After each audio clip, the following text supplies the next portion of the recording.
جو فیصلہ ہونا تھا ہو چکا، ان کا کرتا پیچھے سے پھٹ گیا، سبھی آدمی جان گئے، تو اس کا شوہر بھی جان گیا کہ اس کی بیوی جھوٹی ہے، یہ سچے ہے۔ تو بولے اے یوسف علیہ السلام اس بات کو جانے دو، اور اے عورتوں اپنے قصور کو معافی مانگو، اللہ سے قصور کو معافی مانگو، بے شک سرتاسر تم ہی قصوروار ہو۔ تو اس عورتوں کو ہی قصوروار کے ٹھہرا دیا۔ یوسف علیہ السلام کو بول دیا صبر کرو اور اس قصے کو جانے دو۔ اور چند عورتوں نے اس کے بعد میں کیا کیا، تو تھوڑے تھوڑے کر کے وہ جہاں پر یہ مصر ہے، وہ بہت سے چند عورتوں کو ان کے بارے میں معلوم پڑا۔ کیوں نہیں معلوم پڑے گا بھائی؟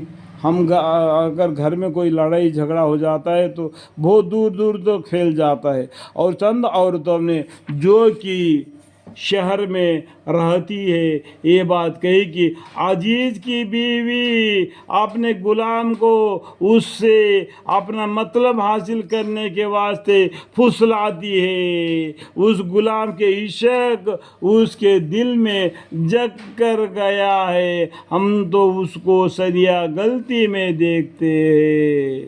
تو مصر کے جو رئیس عورتیں ہیں یہ بھی رئیس عورتیں ہیں، تو یہ بھی رئیس عورتی ہے، تو سبھی آدمی نے اس طریقے سے اس عورت کے بارے میں غلط ملت کے باتیں آپس میں کہنے لگے۔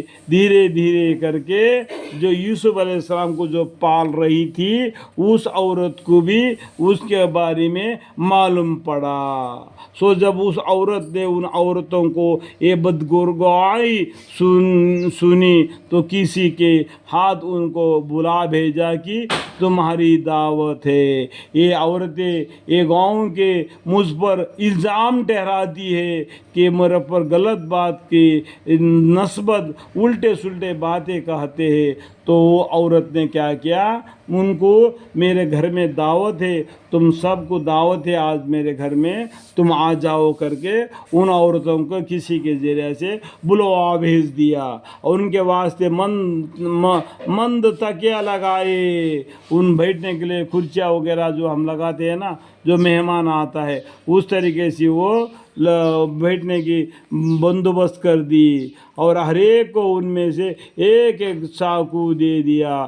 آپ لوگ بھی تھوڑا مدد کرو، اور جو کھانا پانی بنانے کے لیے، جو ترکاری وغیرہ کاٹنے کے لیے کچھ نہ کچھ بہانہ بنا دیا۔ اس کا دل میں یہی تھا، اسی لیے تو ان کو دعوت دے دیا، اور ہر ایک کو ان میں سے ایک ایک چاقو دے دیا۔ یہ محض یہ بہانہ تھا، اصل غرض یہ تھی کہ ہوش بہات ہو کر ہاتھ زخم کر لے، اس کا دل میں یہ بات تھی۔ تو یوسف علیہ السلام سے کہا کہ ذرا ان کے سامنے آ جاؤ۔ تو وہ عورت نے، یوسف علیہ السلام دوسرے کمرے میں تھے، تو ان کو کہہ دیا کہ اے یوسف علیہ السلام آؤ، تھوڑا سا آپ سے کام ہے۔ تو اس طریقے سے کوئی بہانے سے یوسف علیہ السلام کو آپ نے طرف بلا لیا، وہاں یہ سمجھ کر کہ کوئی سیاح غرض ہوگی باہر آ گئے۔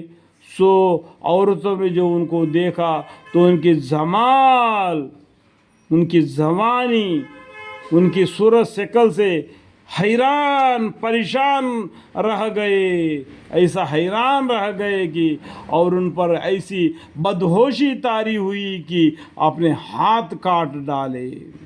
نو اللہ، الحمدللہ، ماشاء اللہ، اور کہنے لگے حاش للہ، حاش للہ، یہ شخص آدمی ہرگز نہیں، یہ تو کوئی برگزا فرشتہ ہے۔ اس طریقے سے یہ کہی اپنے ہاتھ کاٹ ڈال لیا۔ یوسف علیہ السلام کی جوانی زوال کو دیکھ کر بولی وہ شخص یہی ہے جس کے بارے میں تم مجھ کو برا بھلا کہتی تھی، تم نے ایک مرتبہ دیکھ لیا، تم اپنے ہاتھ کاٹ ڈال دیے۔ یہ تو میرا گھر میں رہتا ہے، سہتا ہے، چلتا پھرتا رہتا ہے، تو میری کیا حالت ہوگی؟ مطلب سمجھ گئے؟ اپنے غلام کو چاہتی ہے اور واقع میں نے اس سے اپنا مطلب حاصل کرنے کی خواہش کی تھی. جب اس عورت نے اپنا دل کی بات کہہ دی مگر یہ پاک صاف رہا. لیکن یوسف علیہ السلام بالکل پاک صاف ہے کر کے خود اس عورت نے گواہ